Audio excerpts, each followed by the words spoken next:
19h45, la barrière info soir. Messieurs, dames, bonsoir et bienvenue à cette nouvelle session d'information du mercredi 17 janvier 2024. Le Premier ministre du Niger, Ali Lamine Mohamed Zen, la tête d'une délégation, effectue une mission de travail à Moscou, en Russie, au centre des échanges entre la délégation du Niger et les autorités russes.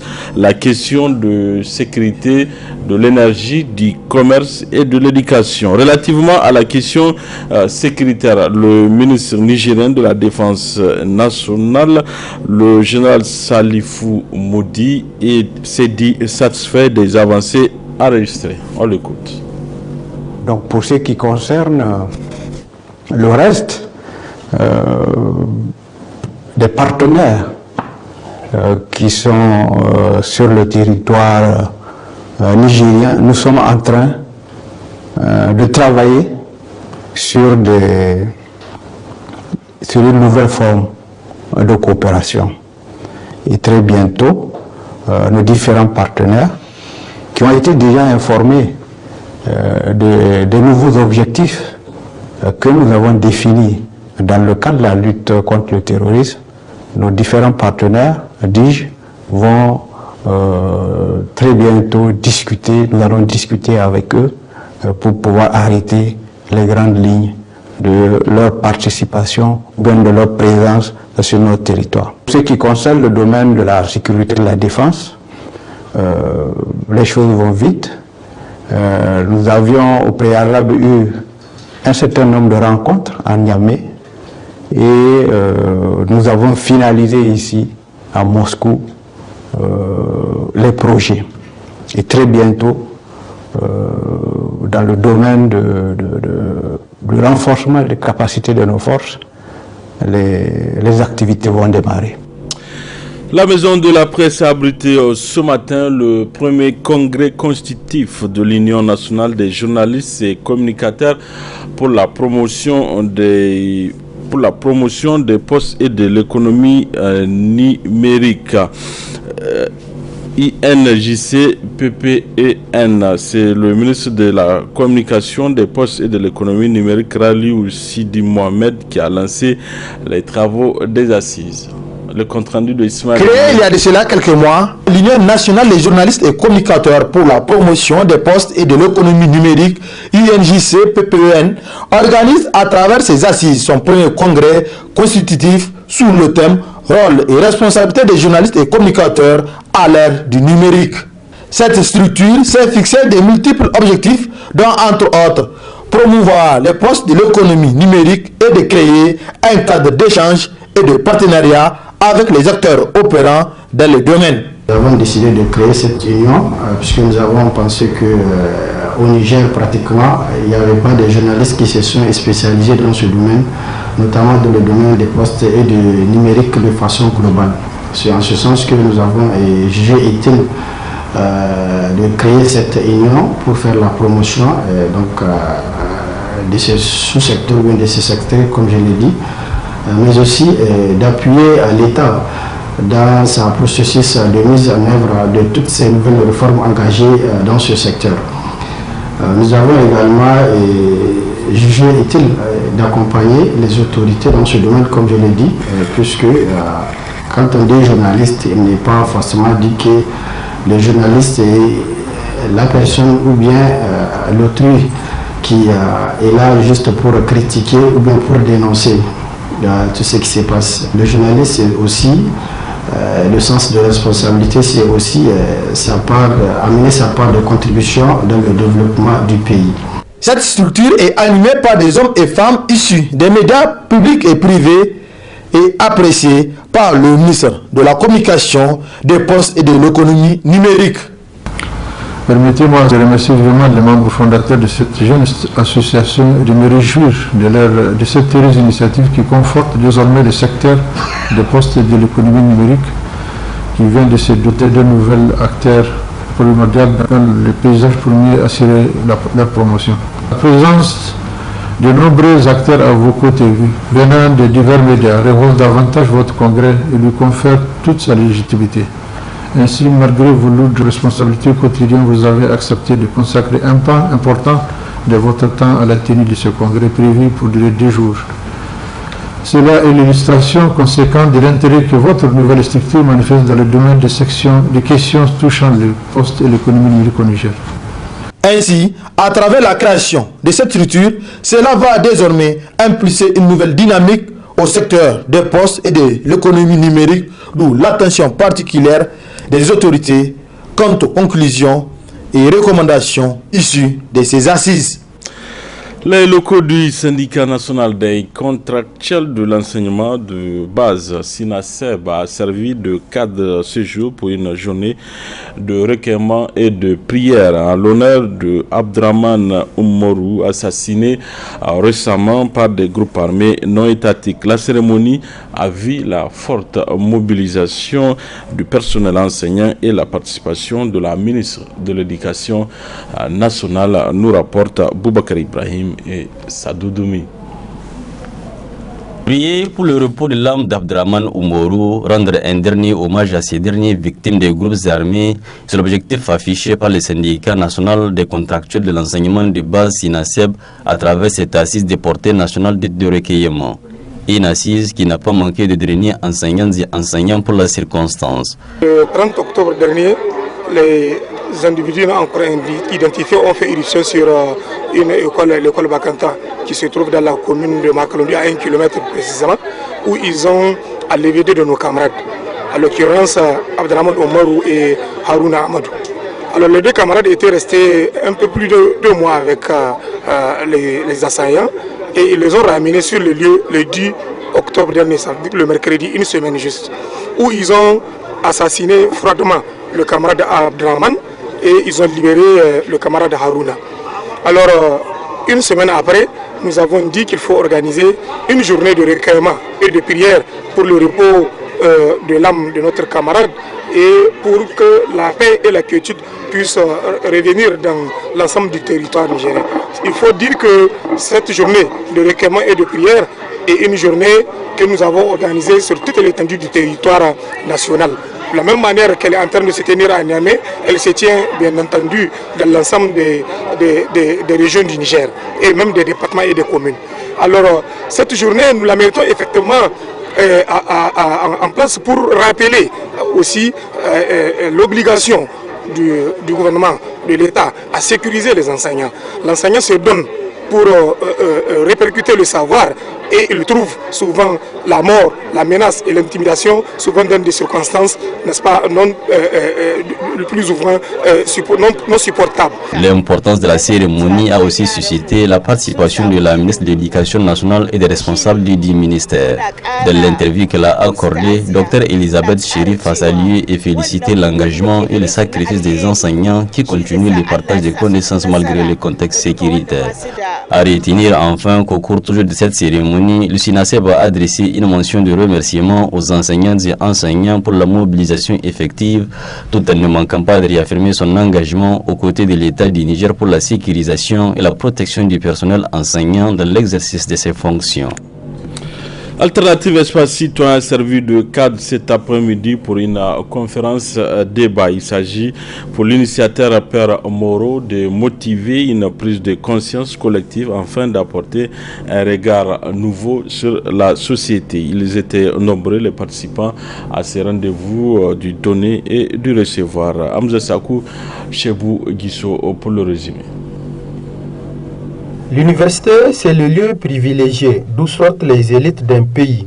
C'est aussi l'un des miroirs de la société. Voilà pourquoi, au menu de ce débat d'idées, ayant réuni des acteurs du monde universitaire, sous l'initiative du missionnaire et anthropologue Père Mauro Armanino, il a été question de savoir si la démocratie est possible à l'université. Ce voyage sans concession autour de la démocratie. Alors on ne pouvait pas éviter de parler de l'université. Si c'est vrai que ceux qui nous gouvernent, les gouvernés aussi, en partie sont passés par l'université.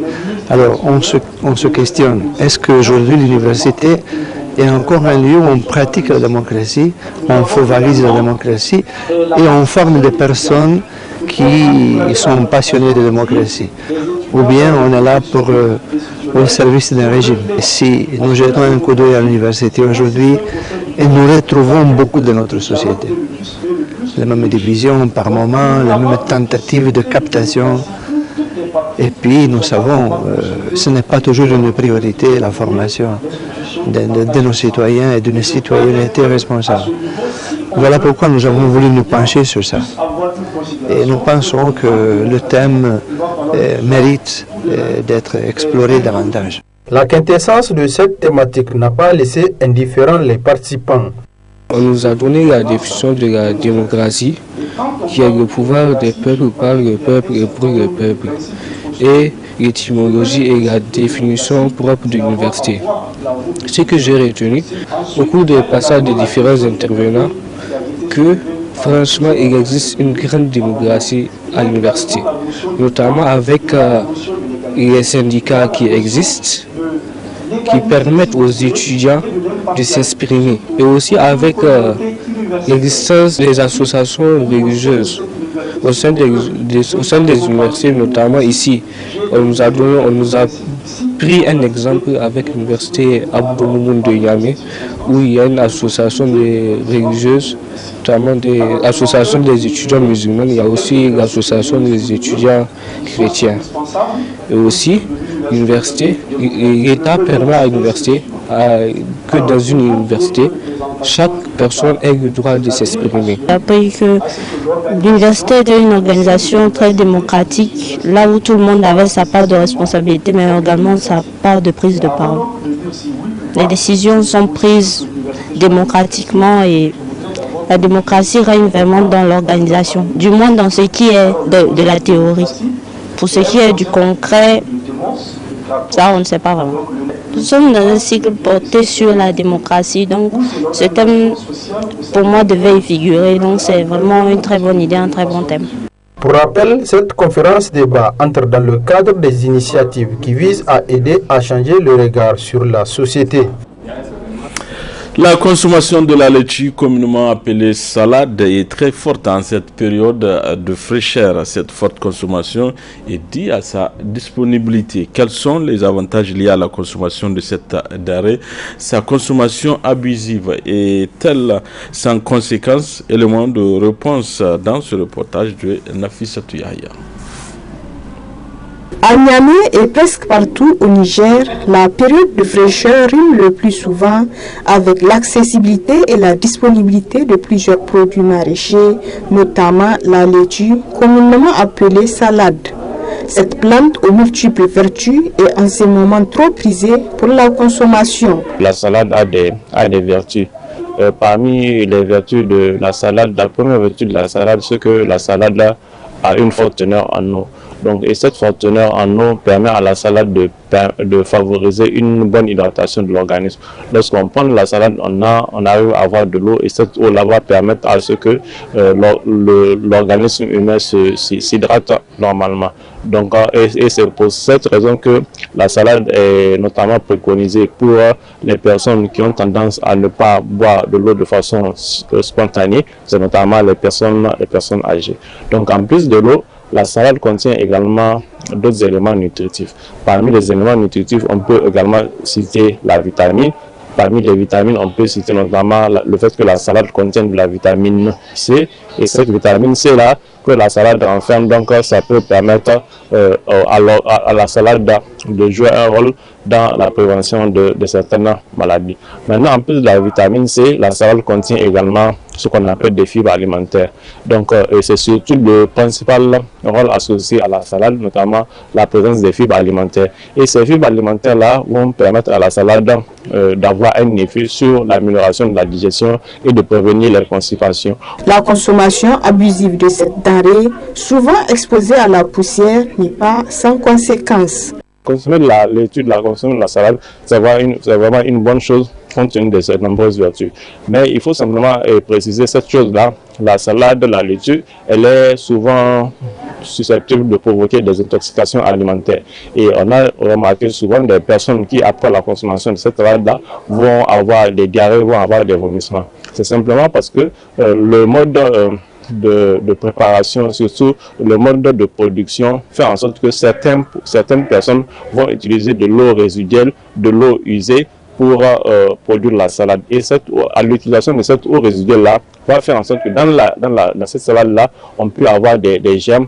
Parmi les germes-là, on a les salmonelles, et ces salmonelles-là peuvent entraîner des diarrhées, vomissements, et plus compliqué, on peut avoir également la typhoïde. C'est pourquoi le nutritionniste a attiré l'attention des consommateurs et surtout des revendeurs. C'est pour simplement attirer l'attention des uns et des autres pour dire que avant de consommer la salade là, vraiment il faut prendre des dispositions pour bien laver cette salade là avant de la consommer, de façon de laver, de nettoyer, de désinfecter la salade, soit avec de l'eau, avec du savon ou de plus en plus également avec certains préconisent également l'utilisation du sel. Mais l'un dans l'autre, il faut bien laver la laitue. Et maintenant, comme dédié, la consommation, elle est bénéfique, mais il faut aussi également attirer l'attention des vendeurs par rapport aux conditions de vente. Souvent, on a cette salade-là qui est exposée aux intempéries, qui est exposée aux germes, qui est exposée à la poussière, et tous ces éléments-là vont induire également l'entrée de germes pathogènes, et ces germes pathogènes-là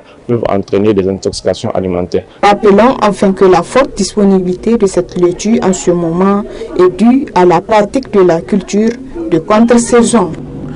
Nous en venons à présent à notre rubrique hebdomadaire, la chronique juridique. Ce numéro s'intéresse au contrat de bail, un thème développé par le magistrat Nani Soli Aboubakar Sidikou, président du tribunal de l'arrondissement communal Niamey 2. Très bonne réception à vous.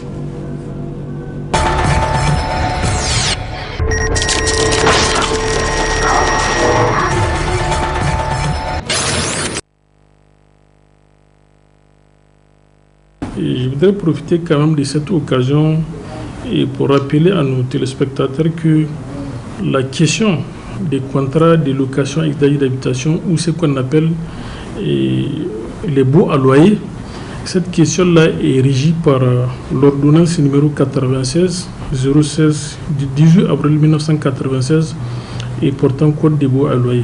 Donc c'est un texte qui a été adopté, le code des baux à loyer a été adopté en 1996 pendant la transition militaire du feu Ibrahim Bari Menassara. Et je voudrais également profiter de cette occasion-là pour préciser donc les domaines d'application de cette ordonnance de 1996 portant code des baux à loyer.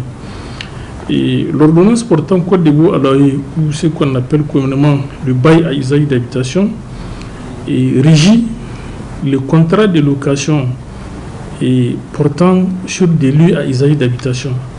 Elle régit aussi les contrats de location et portant sur des logements qui font partie d'un ensemble et contenant un établissement commercial ou un espace agricole. C'est-à-dire un ensemble qui contient à la fois des logements et un espace dédié donc au commerce, à l'agriculture ou au pastoralisme. Et ce texte régit également les logements qui sont attribués à raison d'un travail, ce qu'on appelle le logement de fonction. Et donc, à ce niveau-là, il faut préciser que les bails à usage mixte, c'est-à-dire le bail portant sur un immeuble qui est utilisé à la fois à des fins d'habitation et à des fins professionnelles, ce qu'on appelle le bail à usage mixte. Et le bail à usage mixte aussi est régi par cette ordonnance de 1996. Par contre, le bail à usage professionnel, lui, il est régi par un autre texte, notamment l'acte uniforme relatif au droit commercial général de l'OHADA. Donc voilà la précision que je voudrais apporter par rapport à cet aspect-là avant de répondre à votre question. Maintenant, pour répondre à la question qui a été posée, qu'est-ce qu'on entend par bail? Donc le bail à usage d'habitation, c'est un contrat de location entre deux personnes. Le bailleur, c'est-à-dire celui qui donne la maison à location, c'est lui qu'on appelle le bailleur. Donc c'est un contrat portant sur un lieu à usage d'habitation entre les bailleurs, c'est lui qui donne la maison à location, et le locataire, c'est lui qui prend la maison à location, ou communément, ce qu'on appelle communément le preneur. Le bail à usage d'habitation, le contrat de location, il peut être écrit ou verbal. Parce que dans la pratique, le problème auquel souvent on est confronté, les justiciables, lorsqu'ils viennent à la justice, souvent ils te disent qu'il n'y a pas de contrat entre le bailleur et moi. Pour le commun des mortels, ils pensent que pour parler de contrat, il faut qu'il y ait un écrit. Or, de par la loi, l'ordonnance de 1996 portant code des baux à loyer, et le bail n'est pas forcément, il n'est pas dit qu'il faut forcément un écrit pour parler de contrat. C'est-à-dire dès lors que, par exemple, vous, propriétaire de la maison, vous acceptez de donner votre maison à location à quelqu'un, à partir de cet instant-là, on considère que le contrat est conclu entre vous et le locataire. De par la loi, en tout cas, rien n'empêche donc au bailleur, lorsqu'il donne une maison en location à une tierce personne qu'on appelle et qui prend la qualité de preneur, donc dans le contrat de location à usage d'habitation, et rien n'empêche, comme je l'ai dit tout à l'heure, au bailleur d'exiger le versement par le locataire d'une certaine somme à titre de caution. Alors, c'est quoi la caution? La caution, c'est une somme d'argent que le locataire verse au bailleur à la demande de ces derniers et pour garantir d'éventuelles réparations au moment de la rupture du contrat. Maintenant, et dans la pratique, ce qui se passe, généralement, les bailleurs, c'est vrai, ils demandent au locataire de payer, généralement, ils demandent au locataire de payer 3 mois de caution. Et à la fin, souvent, il y a un contentieux par rapport à cette question de caution-là. Normalement, lorsque vous donnez votre maison à location à quelqu'un, et si vous avez l'intention, au moment de la rupture du contrat, au moment où le locataire va sortir, si vous avez l'intention de demander des réparations, et la loi exige que vous fassiez ce qu'on appelle un état des lieux à l'entrée. C'est-à-dire, le bailleur doit chercher un huissier de justice qui va venir avec un photographe. Ils vont prendre les photographies de la maison. Il va faire en tout cas un PV, en tout cas pour faire l'état des lieux, pour dire voilà l'état dans lequel le bailleur a donné la maison en location au locataire. Et le bailleur va garder l'état des lieux là à son niveau. Au moment de la rupture du contrat, le même bailleur il va requérir le service d'un huissier de justice pour venir faire ce qu'on appelle l'état des lieux à la sortie. C'est-à-dire qu'il va venir reprendre la même opération, faire des photographies et donc faire un certain nombre de constats pour voir si telle chose n'a pas été réparée, c'est au niveau des sanitaires, au niveau de la cuisine interne, ainsi de suite. Il va venir faire le constat et à la fin, il va faire une sorte de comparaison entre l'état des lieux à l'entrée et l'état des lieux à la sortie et ça permettra d'avoir une idée de ce qu'il y a eu comme dégâts qui ont été causés sur la maison au moment de la durée du contrat.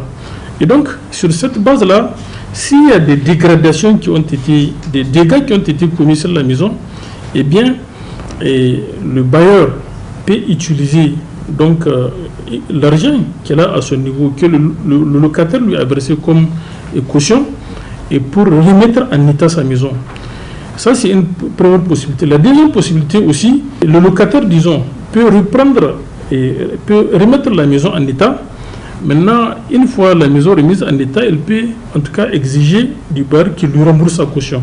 Donc voilà un peu concrètement ce qui doit être fait. Mais dans la pratique, la plupart des bailleurs, ils exigent le versement par le locataire d'une somme à titre de caution, mais ils ne prennent pas soin de faire ce qu'on appelle l'état du lieu à l'entrée.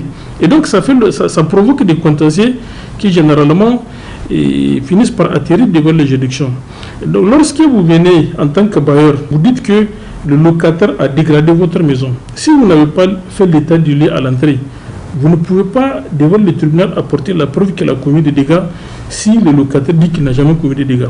Donc s'il y a un bailleur qui a l'intention, en tout cas lorsqu'il décide de mettre sa maison en location, et s'il entend au moment de la rupture du contrat, en tout cas exiger et en tout cas qu'on lui remette la maison en état, il doit prendre soin à l'entrée de faire l'état de lieu à l'entrée et à travers les services d'un huissier de justice, et il doit faire également un état de lieu à la sortie et à travers les services d'un huissier de justice. Ça évitera en tout cas un certain nombre de désagréments.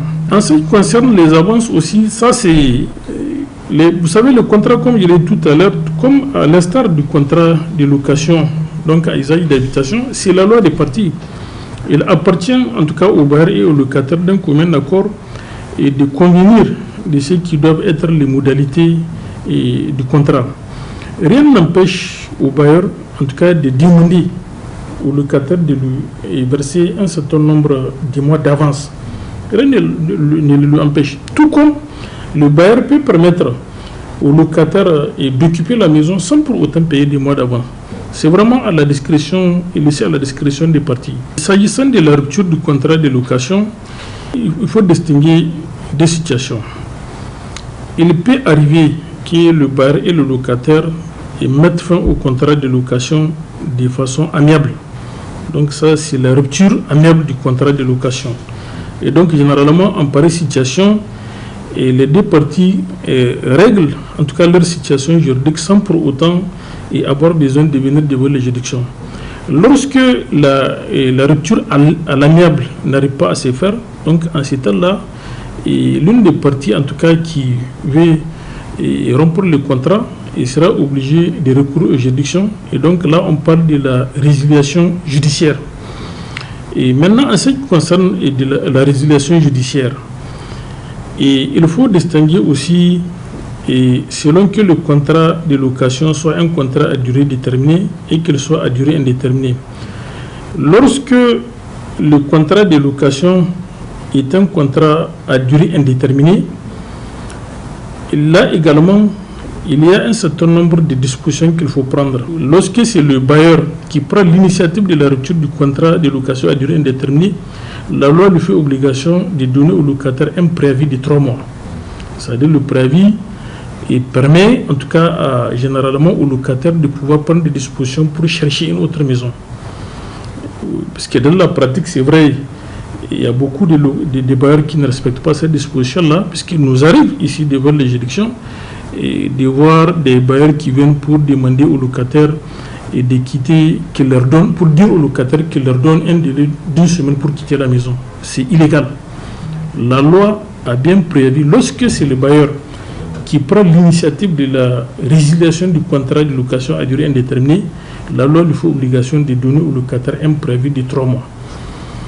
Quand c'est le locataire qui prend l'initiative de la rupture du contrat de location à durée indéterminée, lui aussi, il doit donner au bailleur, au propriétaire de la maison, un préavis d'1 mois.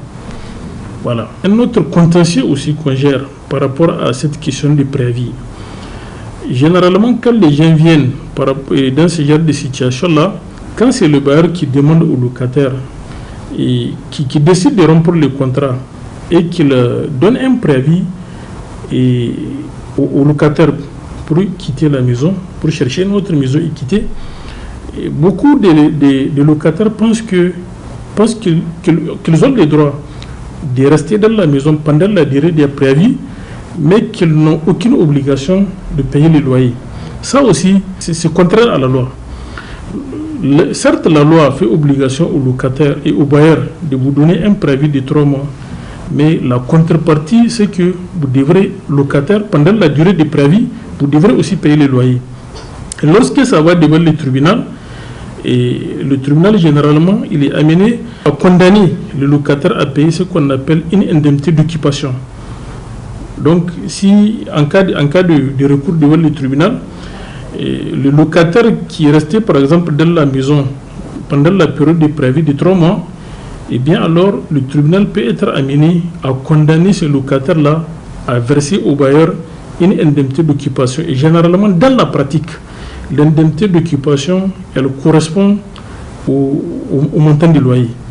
Par exemple, si le loyer mensuel dans un contrat de location et d'habitation, si le loyer c'est 100 000 francs et que le locataire a demandé à ce que le bailleur lui donne un préavis de 3 mois, et donc lorsque, en cas de recours devant le tribunal pour la résiliation du contrat, eh bien alors là, le tribunal sera amené à condamner le locataire à payer au bailleur la somme, par exemple, de 300 000 francs correspondant à l'indemnité d'occupation de lieu pendant les 3 mois de préavis.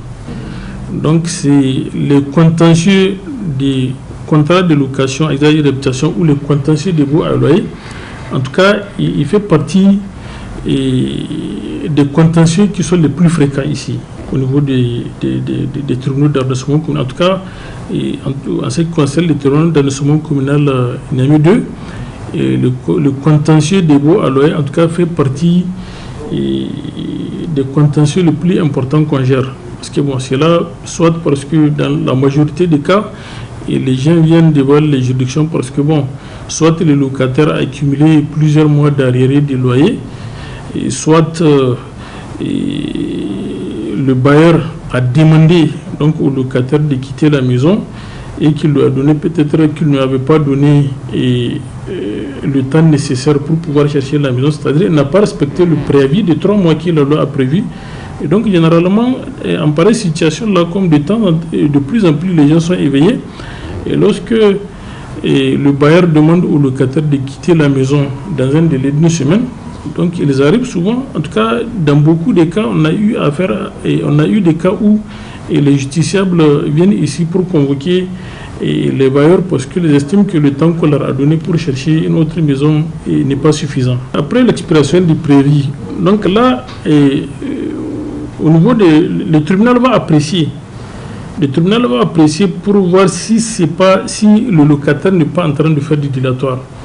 Parce qu'il y a des locataires qui peuvent dire que bon, on peut leur donner 3 mois, parce que quand on donne un préavis de 3 mois à quelqu'un, ce n'est pas pour qu'il aille se coucher dans sa maison, c'est pour qu'il fasse des recherches pour chercher, comment on appelle ça, un nouveau logement et quitter la maison. Maintenant, le tribunal va apprécier si c'est établi qu'effectivement le locataire, pendant les 3 mois de préavis, n'a pas pu, il a fait des recherches un peu partout et qu'il n'a pas pu trouver la maison. Donc le tribunal, on peut lui accorder un préavis supplémentaire pour qu'il cherche la maison. Dans le cas où donc, on arrive à comprendre que le locataire est en train de faire du dilatoire pour ne pas quitter la maison, et donc dans ces cas, le bailleur peut saisir le tribunal pour qu'il ordonne son expulsion de la maison. Ah oui. Parce que le tribunal, dans sa décision, outre la résiliation du préavis, il peut, à la demande aussi du bailleur, il peut ordonner l'expulsion du locataire et toute personne qui occupe la maison et du chef du locataire. Par exemple, s'il y a des cousins ou des neveux qui sont dans la même maison et que le locataire a amené dans la maison, donc le tribunal peut, après avoir prononcé la résiliation du contrat, il peut ordonner donc l'expulsion du locataire et toute personne qui occupe la maison et du chef du locataire. Maintenant, en ce qui concerne la résiliation judiciaire en tant que telle, en fonction des éléments de preuve qui seront fournis par le parti, le tribunal peut être amené à prononcer la résiliation du contrat au tort du bailleur ou du locataire. Donc, lorsqu'il prononce la résiliation du contrat au tort d'une des parties, il peut également être amené à condamner l'autre partie à verser, donc selon le cas, une indemnité de résiliation. Donc, si par exemple le tribunal prononce la résiliation du contrat de location au tort du bailleur, et donc il peut condamner en tout cas le bailleur à verser au locataire une indemnité de résiliation et vice versa. C'est-à-dire si par exemple le tribunal prononce la résiliation du contrat de location et d'habitation au tort du locataire, il peut être amené, en tout cas si le bailleur le demande, il peut être amené aussi à condamner le locataire et à verser une indemnité de résiliation. C'est vrai, le droit de propriété tel qu'il a été consacré par le Code civil, c'est le droit d'user, de jouir et de disposer de la chose et de la manière la plus absolue, mais pourvu qu'on n'en passe pas un usage prohibié par la loi et les règlements. Le droit de propriété, ce n'est pas un droit absolu. En droit, il y a ce qu'on appelle la théorie de l'abus du droit. C'est-à-dire que propriétaire pouvait avoir un droit, mais pouvait être aussi amené à abuser de ces droits-là. Lorsqu'il y a un usage abusif d'un droit, eh bien alors, une tierce personne contre laquelle, qui a été victime de cet abus de droit-là, peut saisir les juridictions pour demander à être dédommagé. Les droits de propriété, ça ne donne pas, en tout cas au bailleur, les droits de violer jusqu'à l'intimité, jusqu'à la vie privée du locataire. Ça ne lui donne absolument pas ces droits-là. Voilà. Et lorsque vous êtes bailleur, vous avez un certain nombre de droits, mais vous avez aussi des obligations. Tout comme le locataire, il a un certain nombre des obligations à l'égard du bailleur, mais aussi il a des droits qu'il faut respecter. Parmi, en tout cas, les obligations, comme je l'ai rappelé tout à l'heure, les obligations du bailleur, la première obligation, en tout cas, c'est celle de garantir la jouissance paisible de lieu loué par les locataires. Donc, ce n'est pas parce que vous êtes propriétaire de la maison que vous pouvez venir et troubler donc, la quiétude des locataires parce que vous êtes propriétaire de la maison. C'est des situations, c'est des agissements. Et en cas, en tout cas, d'action en justice devant les tribunaux, eh bien alors le bailleur peut être condamné à payer des dommages intérêts aux locataires et en cas, en tout cas, des recours abusifs, d'utilisation abusive d'un droit de propriété. Bon, en tout cas, moi, le message que j'ai en tout cas à lancer aux parties, donc c'est-à-dire aux bailleurs et aux locataires, vraiment, avant de donner à location des maisons, il faut prendre soin de faire des contrats de location en bonne et due forme et pour préciser, pour clarifier dans les contrats les obligations de chacune des parties. Ça évitera, c'est vrai, la loi a prévu que le contrat de location peut être verbal, mais généralement dans la pratique, ça pose des difficultés. Donc pour éviter ce genre de situation-là, moi je recommande en tout cas aux bailleurs et aux locataires de recourir au service, en tout cas d'un juriste, ça peut être un notaire, un huissier de justice ou un avocat, et pour faire en tout cas des contrats de location en bonne et due forme. Ça évitera en tout cas certaines situations désagréables au moment de la rupture du contrat. Et le deuxième appel que j'ai à lancer, et vous savez, l'ordonnance portant code de bois à l'œil, comme je l'ai dit tout à l'heure, c'est une ordonnance qui a été adoptée pendant la transition militaire de 1996. Et cette ordonnance a prévu en son article 17, donc cette ordonnance-là a prévu la prise d'un décret d'application qui doit fixer les tarifs des loyers dans notre pays. Normalement, il y a une commission nationale de tarification regroupant donc l'administration, c'est-à-dire l'État, et les représentants des bailleurs, les représentants des locataires et les représentants des organisations de défense des droits des consommateurs. Donc c'est cette commission-là qui doit faire une proposition. Et cette commission-là, c'est elle qui doit définir les critères de tarification des loyers sur toute l'étendue du territoire national.